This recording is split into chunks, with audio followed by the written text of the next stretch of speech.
So this guy, his name is Diddy, and Diddy is in a lot of trouble.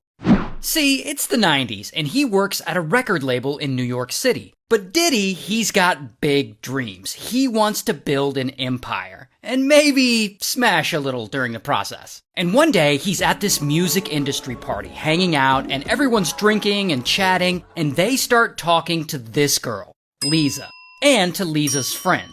And Diddy, he thinks these girls are fine. So when the party ends, he's like, hey, come to this after party with us. So they go to the after party. And there, Diddy and an associate of his, they allegedly SA Lisa and her friend. But then, around this same time, Diddy is out on a date with this girl, Joy. And Joy is a nice girl, she's in college, and as the date goes on, I guess Diddy can start to tell that she's not really that into him. Oh, but that's not gonna stop Diddy, and he apparently slips a little something in her drink, and by the end of dinner, she's all messed up and she's completely out of it. So Diddy helps her to the car, and then he takes her home, and he SAs her. Oh, and he also films it, and he shows that video to a bunch of his buddies. And then, a few years later, Diddy starts his own record label. And he starts managing one of hip-hop's most successful artists at the time. Then he becomes a successful hip-hop artist himself. So bro is just killing it. And eventually, he's just absurdly rich. Like, he's got all this money. And he buys a mansion in the Hamptons. Now, at this mansion, he starts throwing these huge parties where everyone dresses in all white. They're called white parties. And he invites a ton of celebrities and musicians and models and other people who are up and coming. Now, these white parties, they're pretty much like standard industry parties. In general, nothing too newsworthy is going on at them, just celebrities partying. Except sometimes. Like at one of the parties, Diddy meets this kid, who we'll call Anonymous. And Anonymous is 16 and not sure what he's doing at one of these parties, but he really wants to get into the entertainment business. So when he meets Diddy, Diddy is like, I can make you a star, kid. And Anonymous is like, alright. And so then Diddy is like, but I'm gonna need you to take your clothes off first. And Anonymous really wants to be a star, so unfortunately, he does. And so then, fast forward a few years, and it's the 2000s now. And by this point, Diddy is established hip-hop royalty, and he's doing whatever the hell he wants. He's allegedly partying with tons of underage girls at this point, and drugging them, or he's asking his staff to drug them. But then eventually, his record label, they sign this hot new singer. Her name is Cassie, and Cassie is 19, and Diddy thinks she is fine. Plus, she can really sing well. So Cassie and Diddy, they hit it off, and ultimately they start dating. And they date for a while, but at some point, their relationship turns dark. See, Diddy, he likes to party. We've already established that. But, along with his white parties, he also hosts these other, secret, more exclusive parties called freak-offs. And at these freak-offs, shit tends to get crazy. Like, he allegedly invites young, attractive women to these freak-off parties and gives them lots of drugs and alcohol. And then, he allegedly makes them smash with male sex workers while he watches and films it. And apparently these freak-offs happen often, and sometimes they last for like days at a time, like they're fucking Coachella. And the worst part is he allegedly makes his girlfriend Cassie participate in them. In fact, speaking of Cassie, Diddy is very controlling when it comes to her. Like one day he sees her talking to another talent agent, and I guess he gets so jealous and so mad at her that he pushes her into his car and he kicks her several times and her face is all messed up from it. And another time, he gets so mad that he throws a hot frying pan at her. Bro is just a monster. And if you're like, Ray, then why doesn't Cassie just leave him? Well, she tries. Like one time, Diddy and Cassie, they're in a hotel room, and they're arguing. And suddenly, pow, Diddy just punches her right in the face.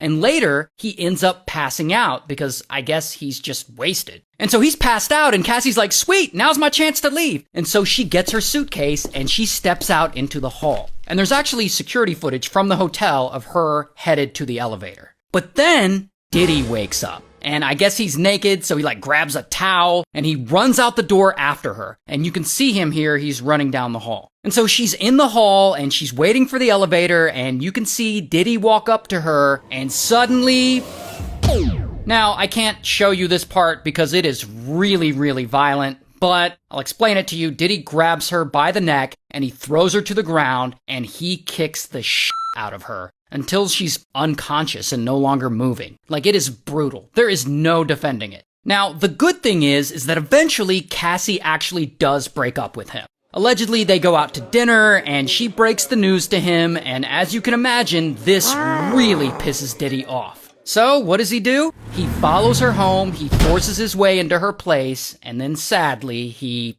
SAs her. Oh, but Diddy's not done, because years later, it's now 2022, and he's still acting like a monster. And one day, he hires a producer slash videographer to help him out on some projects. This guy, Lil Rod. And he wants Lil Rod to produce a few songs on his next album, and he wants him to follow him around with a camera filming lots of things, like documenting stuff for him. And this seems like a good gig for Lil Rod. He's producing music and he's hanging out at parties with hip-hop royalty Diddy. How cool is that?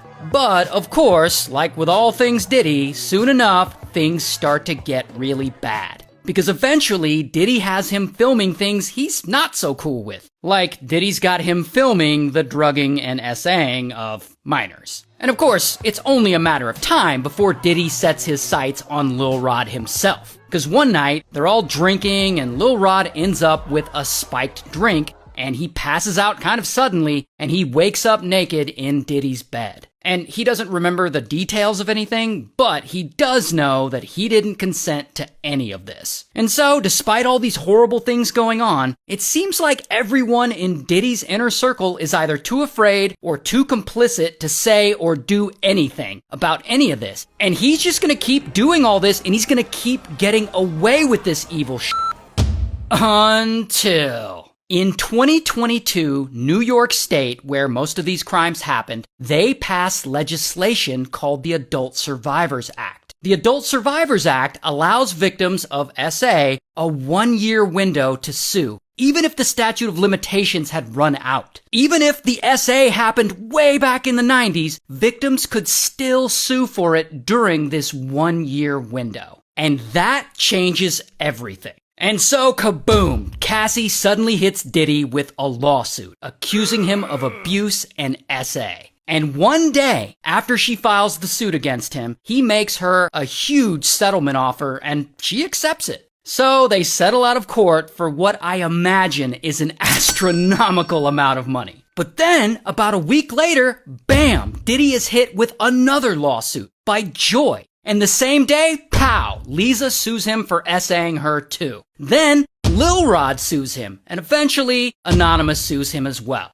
Oh, and it's not just them. The lawsuits just keep coming in. And Diddy and his attorneys, they're denying any wrongdoing, but the headlines are just dominating the news. Okay, but then it gets even worse for Diddy, because the feds step in. Now, they've been investigating him for a long while, for sex trafficking and for some other stuff. And once they have enough probable cause, kaboom, Homeland Security raids Diddy's properties in LA and Miami. And they find a bunch of stuff there, like drugs and like 1,000 bottles of baby oil. Literally 1,000 bottles of baby oil, which I guess he used at those freak-off parties. I don't know, I'm not a baby oil person. But anyway, all of this is making the news, and these stories and these accusations are blowing up. And people are like, yo, did Diddy really do all this crazy stuff that he's being accused of? Surely not. But then, CNN gets a hold of that hotel security footage of that time he assaulted Cassie, and they release it to the public. And so the world finally gets to see what an awful person he is. And so now Diddy has to go and